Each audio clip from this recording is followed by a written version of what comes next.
Are you ready to create the extraordinary and meaningful life you want?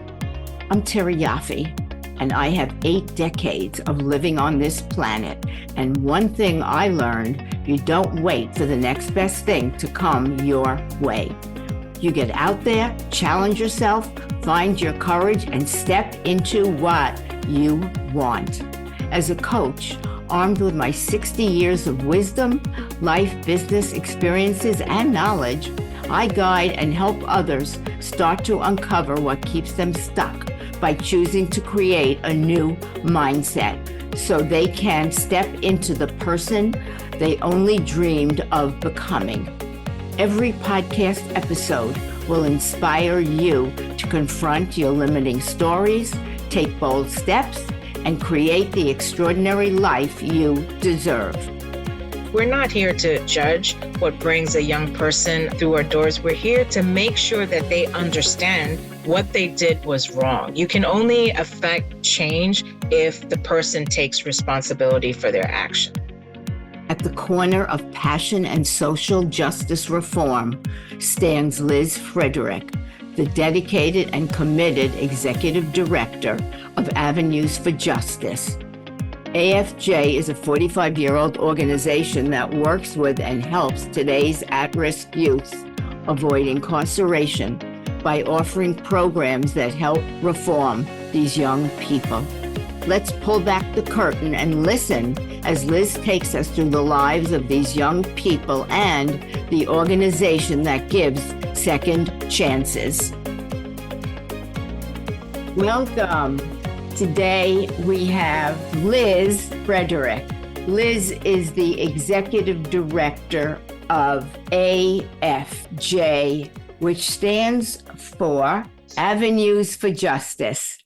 And Liz is going to talk to us about today's youth and what happens when they're brought into the courts and how they can bypass court involvement and the programs that they have put in place. This is a very eye-opening, informative, and I think very inspirational talk that Liz and I are going to have today. Welcome. It is such a delight to have you. We had an amazing conversation beforehand, and I'm just so excited to really deep dive in with Liz. Hi, Terry. Thank you so much for having me, and thank you so much for the wonderful introduction. So, Liz, let's look at how you even got started in this field, pulling back the curtain a little bit, and what brought you to this particular platform. So, Terry, I've been in social justice in the field for 25 years. And, a lot of the credit for how I got involved, particularly in criminal justice, dates back to my parents. Both of my parents were civil service. Some people would like to say, public servants. They worked with the United Nations, and their focus was on women and children and empowerment. So, grew up traveling to different countries and just being a part of their work. And then, of course, coming back to the United States and really looking at the discrepancies in terms of Black and Brown communities and how, particularly when we think about New York City zip codes and how just from, one block to the next, demographics just change tremendously, and so do resources. And spending, college, focusing on criminal justice and social justice, and really knowing that my passion was in creating a just future for young people. I also live in New York City. So one of the things Liz and I were talking about is what's going on in New York and other areas as well. So Liz, give us more than a peek into your world. So Avenues for Justice, AFJ, is an alternative to incarceration program. So when you hear me referring to ATI, that's primarily what it is. And we deal with youth and young adults between the ages of 13 to 24. So we have two primary populations. The first population is our court-involved population, and these are young people who have gone through the criminal justice system or going through the criminal justice system and have legal active cases that we help them with. And then the second population is our at-risk young people, and this is more on the preventative side. So these are young people that are referred to us by communities, school members, just in terms of prevention from having them, engage or any touch with law enforcement. And so a lot of our court-involved participants or young people come to us through the criminal justice system. So whether they're mandated to us by the courts, the judges, we get referrals from attorneys. We also get referrals from the DA's office. And the main objective, Terry, is really to help these young people so that we can help them with their legal active proceedings. Major outcome is to have youthful offender status if they're under the age of 18, which means that their records are sealed, or get them probation, deferred sentencing is really primary. And for both populations, we have our Higher Up initiative, which is really the focus on providing these young people with mental health services, educational assistance, and also jobs and internships. So job readiness, workforce development. Because when you think about course correcting, you really have to help the individual. So when a young person is mandated to our program, our court advocates work with that young person along with their guardian or family to create an individualized action plan. And I think what makes Avenues for Justice so successful, when we look at our recidivism rate of, 94% of our young people do not get reconvicted, it's because of that individualized action plan that is different for each young people, because we meet them where they are when they come through our doors. And we understand that a young person that comes to us with a, let's say a charge of attempted robbery is not the same as another young person that has the same charge, because, they're coming to us with different needs. And so we're really here as a nonprofit organization to address those needs. I would love a little background on this organization. We celebrated 45 years last year. Who was responsible for putting this organization into play? And what was their vision back 45 years ago? So Avenues for Justice 45 years ago was known as the Andrew Glover Youth Program. And it was named after a police officer in the Lower East Side who was working with both of our co-founders at the time, Robert Siegel and Angel Rodriguez, because they saw this need in the Lower East Side to help young people. Young people needed a safe space after school for recreational activities, for assistance with homework, tutoring, or just a place where they could get some food. So between the three of them, they created the Andrew Glover Youth Program. And Robert Siegel was going to law school at NYU. And so it started off, he built a relationship with some of the young people in the Lower East Side, and a few of them had active cases. And they said, "Hey, Robert, could you come with us to court?" And that's exactly what he did. So this law student going to NYU, showing up in court with, at the time, stonewashed jeans and, a white T-shirt representing these young people. And he came across Angel Rodriguez, who was working at the Boys Club at the time as a youth worker. And so their vision, Terry, was really to help these young people so that they did not get further into the criminal justice system.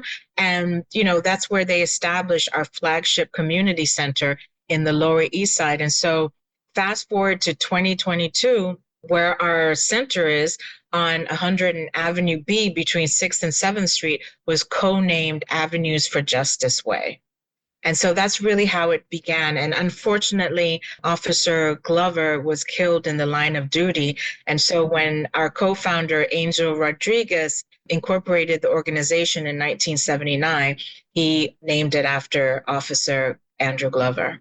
So our roots are really in the Lower East Side. And then there grew a necessity to help young people beyond the Lower East Side to Harlem. And so Angel Rodriguez opened up a second community center in Harlem, in East Harlem, El Barrio, known as El Barrio.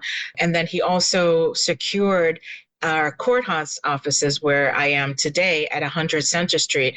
And so the importance of that is that being that we have a presence here at 100 Center Street, we can meet a young person and their family as they're going to court or they're going to arraignments to really help them with their court matter and intervene at that stage. So when you intervene, I'll take you through a typical day for a young person. When we have a young person who has been arraigned, has been arrested, what happens is that they go through arraignment and they are charged. So depending on the charge, that's when our court advocates step in. And so we have court advocates throughout all 5 boroughs in the different court systems, whether it's criminal court or Supreme Court. And so, they'll approach the young person and their families and tell them about our services. And then we'll do an assessment. So we don't take all cases, really depending on what the charges are and looking at the background of the young person. And of course, having a conversation with the young person to make sure that this person, this young individual is really committed to turning their lives around. There's only so much that we can do, Terry. And so our success is working in tangent with that. So we will intervene, do an assessment of the young person, and then ask the judge to have this young person mandated to our services. So depending on what offense it is, sometimes if they're diversion, which means that they come through family court, they're only mandated to our program for a few weeks or, 3 months at the most. But we encourage that person to stay on with us past the mandate because we can't effectively course correct in such a short period of time. And so our success rate is really based on a young person working with our program for, I would say, at least 1 to 1.5 years.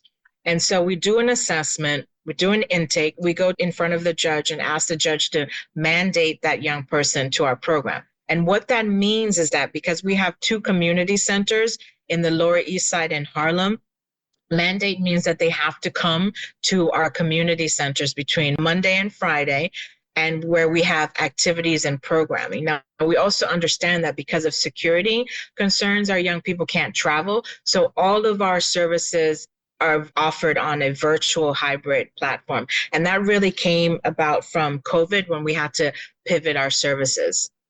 What age range do you work with? And of these charges, I'm going to take a guess that they're not murder. We examine each case on an individualized approach. So it's a case by case. We don't do serious felonies such as murder charges.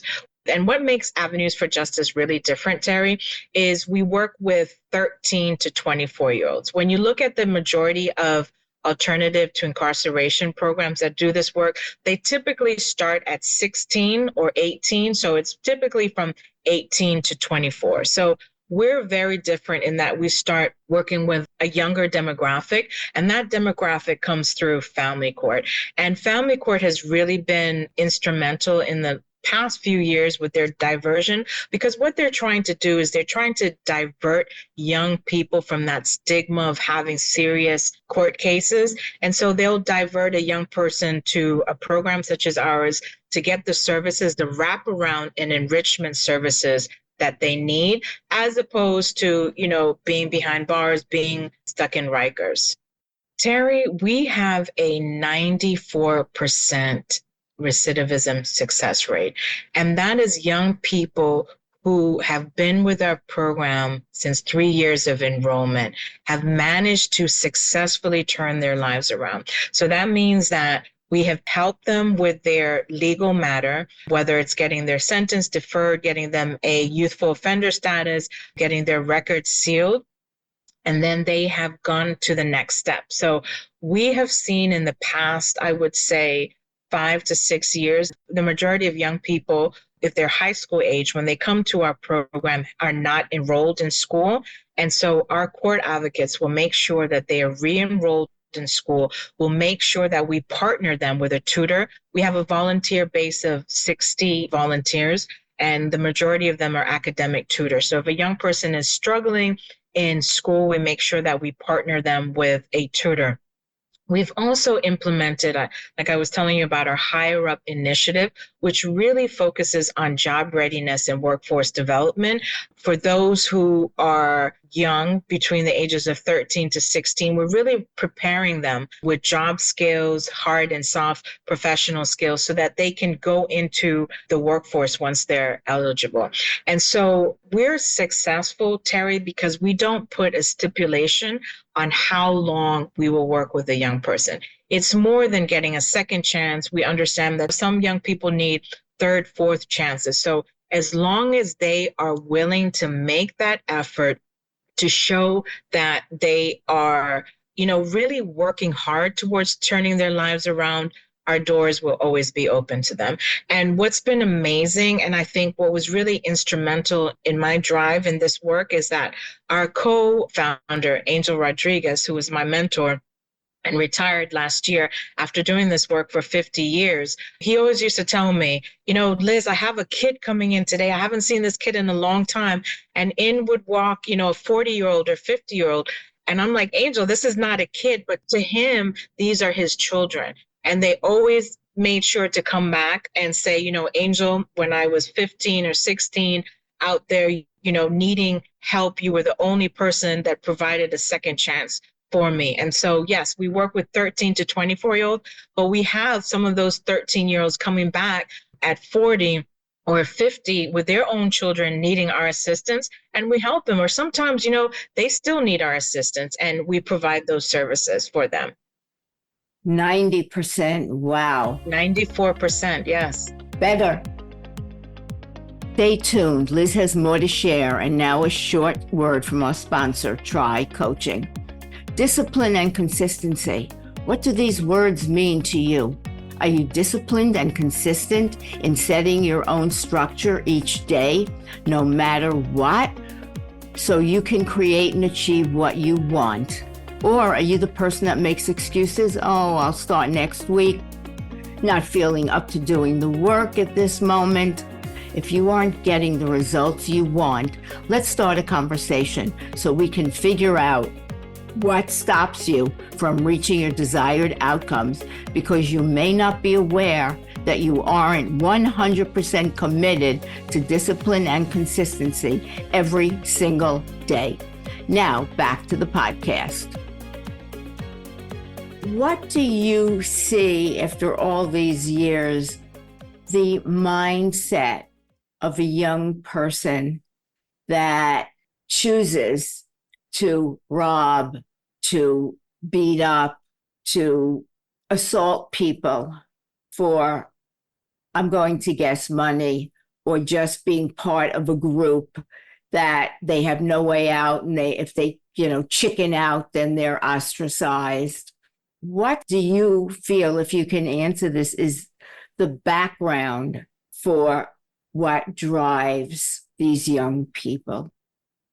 Part of my work is really on framing and shifting the narrative of who these young people are, right? Because media, we live in New York City, so media is very sensationalized. And so, you open the newspaper or you turn on the TV and you hear, this group of hoodlums or this group of bad kids up to, doing just bad things randomly. And so I'm really trying to shift that negative connotation to help people understand who these young people are and what is going on in their communities that is causing them to commit certain crimes, right? And Terry, it really comes down to three things. It comes down to access, exposure, and opportunity. When I look at the young people that Avenues for Justice deals with, these are not, and I'm not going to, label them with a negative connotation. These are not bad kids. These are young adults and youth who need access, opportunity, and exposure. And that's really what we're trying to provide them with. The young person who jumps the turnstile and gets arrested. Why did they do it? Is it because they enjoy it? No, they don't have money for a MetroCard and they have places to go. So when young people come to our centers, we provide them with MetroCards and transportation. you were saying the young person who, is in a group of his peers and might assault somebody, they're not necessarily out there looking for trouble. But what happens is if you're in a group of people, let's say, for example, Terry, you and I go out, right? And I decide to rob somebody. You're going to get charged with acting in concert because you were there with me, not necessarily because you wanted to partake. And I think you hit it right on the head, Terry. We were all teenagers, and teenagers go through peer pressure, not necessarily wanting to do something, but they have to fit in. And for our young people right now, gang affiliation looks very different. A lot of people grew up, thinking about gangs as being the Crips and the Bloods and easily identified. Nowadays, it's, from one block to the next. So if you live on 116th Street, that's your gang versus on 117th Street. And if you look at some of the areas where our young people live, they join gangs as protection. And the same goes to school. You belong to a certain group of friends, and it boils down to, unfortunately, survival. And so that's why we're not here to judge what brings a young person through our doors. We're here to make sure that they understand, what they did was wrong. You can only affect change if the person takes responsibility for their actions. And do you find that most that come through your doors do say, yes, I'm going to take responsibility for what I did, because what I did was, I hate to use the word, wrong in the eyes of the law? Yes, Terry, the majority of them do. And I think, especially ones that when they were arrested and booked ended up in Rikers. And, we hear all the time from our young person, sitting in Rikers for a few weeks because they weren't able to get bond is really the awakening and realizing that, what, this is not where I want to be, and seeing the impact that it has on their family members. I think that's really what affects change. And of course, there are young people who come through our doors, say that they want to change, are given opportunities, and they just cannot gravitate past what they were doing before or what got them to avenues for justice. And they go back to that, unfortunately, because that's all that they know. We talk about rich versus poor. And what you said earlier was, it's not about whether you're rich or poor, it's about your resources. It is about your resources. Our courthouse offices are located on the 15th floor, and we've had such prominent cases. And it's really mind-boggling to see the discrepancy in terms of wealth. And if you come from, a certain area in the city where you're afforded, representation versus, a legal aid attorney versus a private attorney, and the crime that you've committed, regardless of the crime you're committed, if you have a good attorney, if you come from a prominent family, or if you have access to what money can buy you, the scales of justice are definitely not equal. When you talk about the youth coming through, you said Black and brown. Are there any Caucasians that come through your system as well? Yes, primarily, yes. The young people that we do work with identify as African American and Hispanic, but we do have Caucasian participants and we do have Asian participants.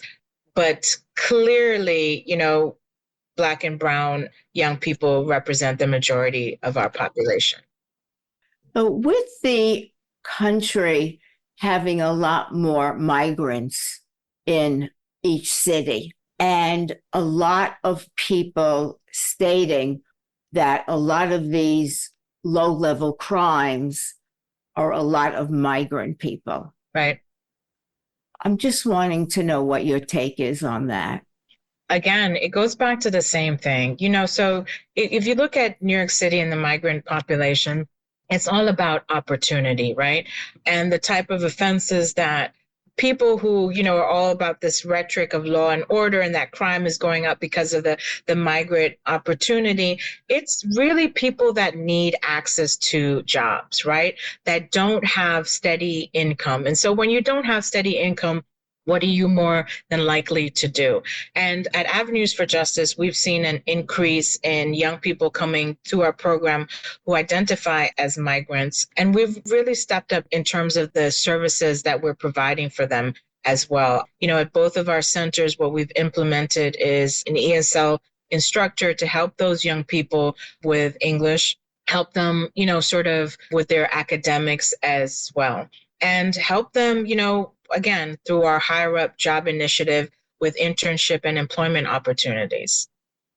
It feels that there's been an uptick in low-level crime in the city versus maybe 2 years ago or 3 years ago. Would you say that was accurate, not accurate?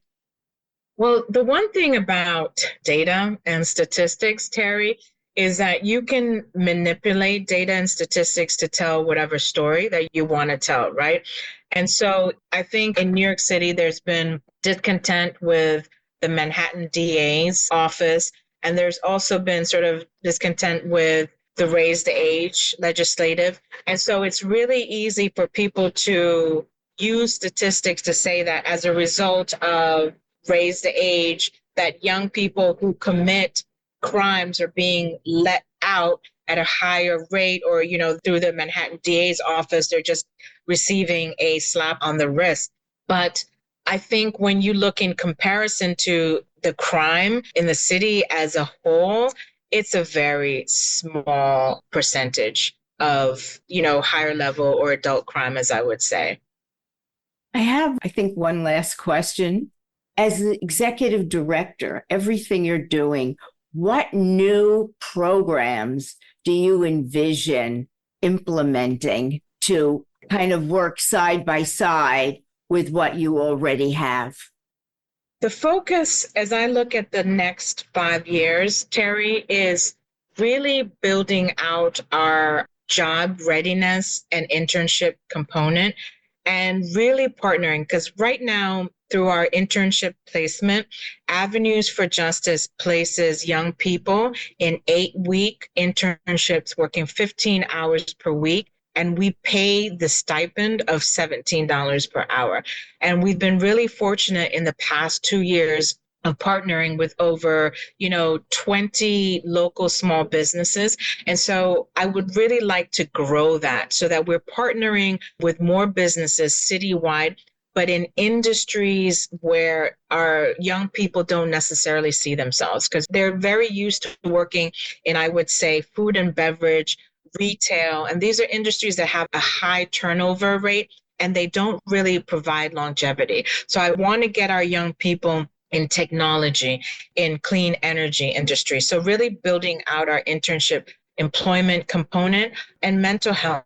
As a result of the pandemic, we've seen just citywide in general where there's more need for mental health treatment, but unfortunately there is a backlog in receiving treatment. So partnering with other organizations in order to provide individualized counseling for our young people. But more than anything, Terry, I want to provide a continuum of care under one roof so that our young people don't feel that, they have to go to this organization to get XY services. I want them to be able to come through our doors and receive a continuum of care, receive all the services that they need. And ideally, somebody asked me, Avenues for Justice, this year is going to be 46 years. Where do you see the organization in 45 years?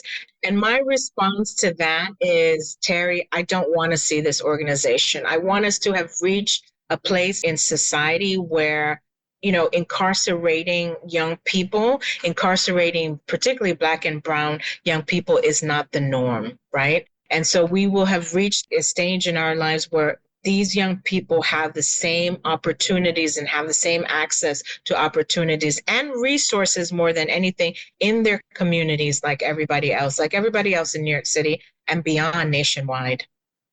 How many of these young people go on to finish school and go to college and then have careers in many of the fields you would like to see them get started in? We implemented what we call a satisfaction survey in 2021, and that's to track just beyond recidivism, right? And that's really asking our program graduates and alumni, while you were at Avenues for Justice, did you receive the services that you needed? Where are you today? Are you working? Have you completed education? If you needed assistance with housing, mental health, wellness, did you receive that?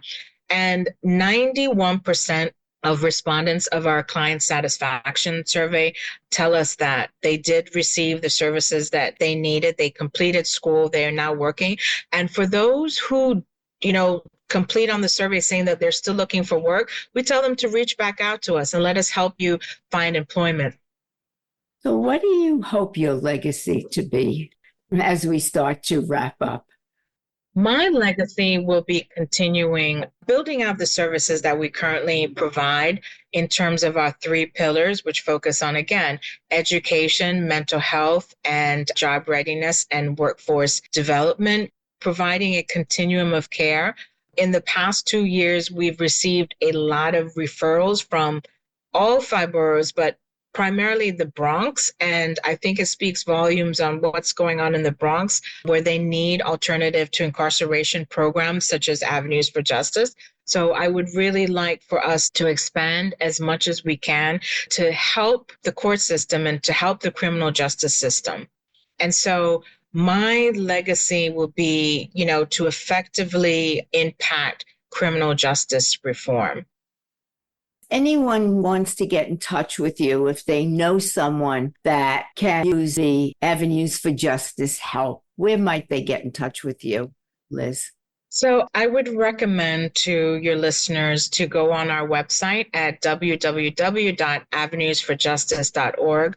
Our website is complete. If there's a young person, if there's a family member, a guardian, a mother needing our assistance, all the information is on our website.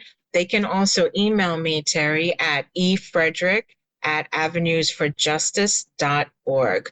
And I really encourage your audience and your listeners to also follow us on social media at avenuesforjustice.org. And in addition, I'd just like to add this, Terry, in addition to our success rate, it only cost $8,900 per year to put a young person through our services, free court advocacy and wraparound services, versus what it costs New York City to incarcerate a young person at $500,000. So do the math, 8,900 versus $500,000. Wow. Liz Frederick, this has been so eye-opening, and I so appreciate your being here and talking to us about Avenues for Justice, and the wealth of what you are doing is just amazing and incredible. And I want to thank you so much for taking your time to come and talk with us today. It's been such a pleasure for me. Thank you so much, Terry, for having me on your show. And, you and I spoke prior to this, and we both agreed we could talk hours and hours. And so, again, for anybody that's out there wanting to be a change maker, wanting to be an ally of our work, please feel free to reach out again, efrederick@avenuesforjustice.org. Thank you so much, Terry. And here we are. The podcast is Conversations About Creating Change. And here you are creating change in a space where it is so, so needed. And your dedication and those that work with you are so dedicated in helping young youths today. Thank you. Thank you, Terry. We just heard Liz's compelling and extraordinary conversation that has offered you thoughts on today's social justice system and the organization that's helping at-risk youths. If you know anyone that falls into this category, please reach out to Liz. If you loved what you heard, please go to Apple Podcasts and leave a 5-star rating and review. Also, please visit my website, trycoaching.com. Meet Frank Zakari, speaker, relationship expert, and best-selling author. Frank spent many years observing people, from his Air Force days to leading businesses and mentoring leaders. His passion is teaching people how to walk on water by navigating the realities of business and life, by breaking through obstacles, thereby creating meaningful change. He talks with us about the fact that success isn't just about strategy. It's about resilience, trust, confidence, and the power of human connection. Tune in to the next episode, and who knows, you might learn how to walk on water.